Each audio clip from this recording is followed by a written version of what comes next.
jam 1. Sebelumnya perkenalkan, nama saya Siti Hermawan. Saya mahasiswa D3 IT PJJ kelas B dengan NRP 31235129113. Di video kali ini saya akan uh, menjelaskan perihal penugasan bahasa Indonesia pada tugas ketiga, di mana penugasan tersebut berisi tentang untuk melakukan riset kembali dari sumber belajar yang sudah diberikan. Pada instruksinya, di sini saya diminta untuk merangkum keseluruhan menjadi 10 poin utama untuk cara pentingnya dalam pemilihan topik penelitian berdasarkan referensi yang telah dibagikan. Nah, saya bagi jadi beberapa part di sini. Saya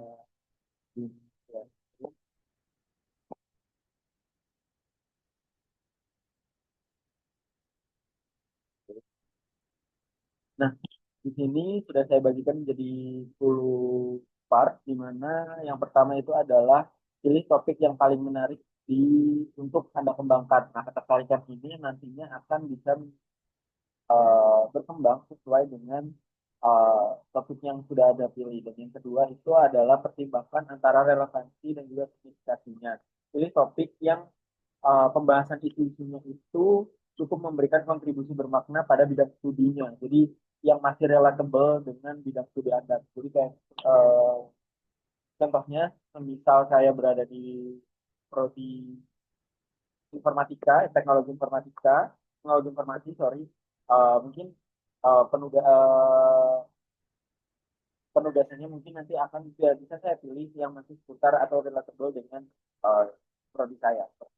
Yang selanjutnya adalah evaluasi untuk ketersediaan sumber daya. Nah, sumber daya di sini yang dimaksudkan adalah mulai dari literatur, setelah itu data, dan juga bahan penelitian, dan juga uh, kompartemen lainnya yang memadai dan dapat diakses dalam topik yang sedang akan Anda kembangkan. Seperti itu. Nah, literaturnya bisa seperti jurnal atau riset dan sebagainya. Seperti itu. Nah, yang selanjutnya adalah nilai ruang lingkup, di mana topik tidak boleh terlalu luas. Jadi cukup harus mengkerucut dan langsung mendetail. Seperti itu.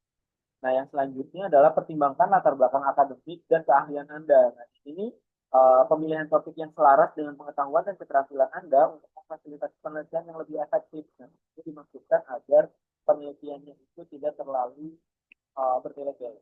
Seperti itu. Nah, konsultasikan dengan pembimbing ataupun mentor. Nah, pada masa perkuliahan biasanya ada yang namanya mentor dan juga pembimbing. Di sana uh, pembimbingan akan dilakukan untuk membuka wawasan lebih dan juga arahan yang cukup bisa uh, bantu kita lah ya untuk membuat laporan ataupun proposal akhir itu menjadi lebih tertata atau terarah.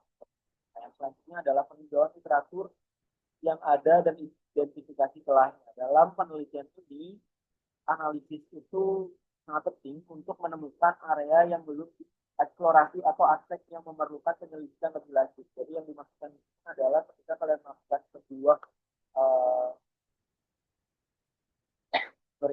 pada uh, penelitian, nah kalian analisa terlebih dahulu part di mana part yang sekiranya bisa ditinjau lebih lanjut.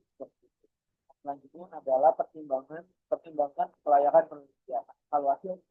Evaluasi yang dimaksudkan di sini adalah apakah topik yang dapat diselesaikan dengan baik dalam batasan waktu Anda. Jadi harus ditentukan target dan juga tujuannya.